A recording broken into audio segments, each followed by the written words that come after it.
c'est quoi cette question? Bonjour, Evelyne Capendu, agent commercial en immobilier. Bienvenue dans Parole d'agent. Yeah! Mon anecdote la plus improbable, c'était la première vente que j'ai pu faire. C'était une maison à la Plaine des Cafres, située sur la RN3, avec une circulation très dense, un bruit de ouf. Et là, je me suis dit, oh là là, ça va être très compliqué pour la vente. Et donc, j'ai fait ma première visite, et la cliente fait le tour, elle est conquise par la maison, par le terrain, et elle me dit, il n'y a pas de souci, c'est bon, j'achète. Et là, je lui dis, mais qu'est-ce qui vous a plu le plus sur cette maison? Et elle me dit, le bruit. Je supporte pas le silence. Et là, je me suis dit, en fait, c'est super important de connaître les envies, les besoins du client et en fait de pas se mettre des freins, tout simplement. C'est pas nous qui achetons, c'est le client. Ce que j'ai envie ou ce que j'aime ou ce que j'aime pas, en fait, ça n'a pas trop d'importance. Chaque client est unique.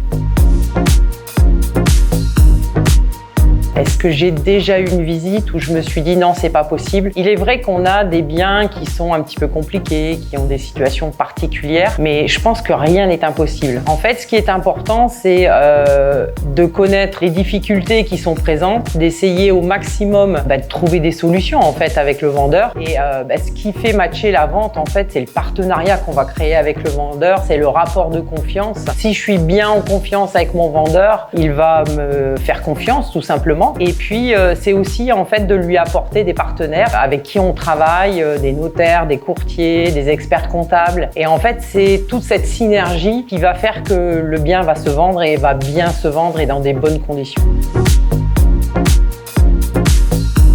Alors, le bien le plus fou que j'ai eu à vendre, ah oui, si. En fait, c'est un terrain sur bassin plat avec 27 héritiers. Alors là, c'était une mission très compliquée, des rapports familiaux pas forcément simples. Donc ça demande de la psychologie, ça demande beaucoup de déplacements aussi, parce que les gens n'ont pas forcément de mail, etc.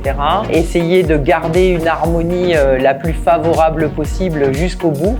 Les personnes, ça faisait 10 ans qu'ils essayaient de vendre ce bien, avec 2 compromis qui avaient sauté. Franchement, je suis très fière de cette transaction. Alors, il y en a beaucoup. Une phrase qu'on m'a déjà dite et que j'oublierai jamais. En fait, c'était des clients qui étaient en situation de logement précaire, familial, compliqué, etc. Et donc, je faisais une visite avec eux sur une maison. Et on était sur la terrasse du haut. Et la dame s'est mise à pleurer. Je comprenais pas trop pourquoi. J'avais fait quelque chose.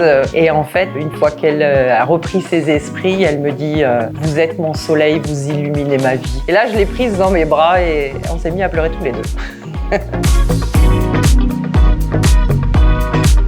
Je préfère vendre une maison hantée ou sans toilette? C'est quoi cette question? Je dirais que je suis du signe de la Vierge, donc je suis très cartésienne, très terre à terre. Donc je pense que techniquement, c'est peut-être plus facile de trouver une solution pour mettre des toilettes en complément. Après, tout dépend de l'acheteur, il n'a peut-être pas les moyens de faire des frais supplémentaires. Concernant la maison hantée, je trouve cette connotation en fait très péjorative, très dure. Je parlerais plutôt d'âme, en fait, de présence d'âme sur la maison. Et ici, j'ai rencontré pas mal de personnes qui sont tout à fait capables de gérer ce genre de choses. Il y a des âmes bienveillantes, il y a des âmes qui n'ont pas réussi à partir et pour qui ça poserait peut-être pas plus de problèmes que ça, tout simplement.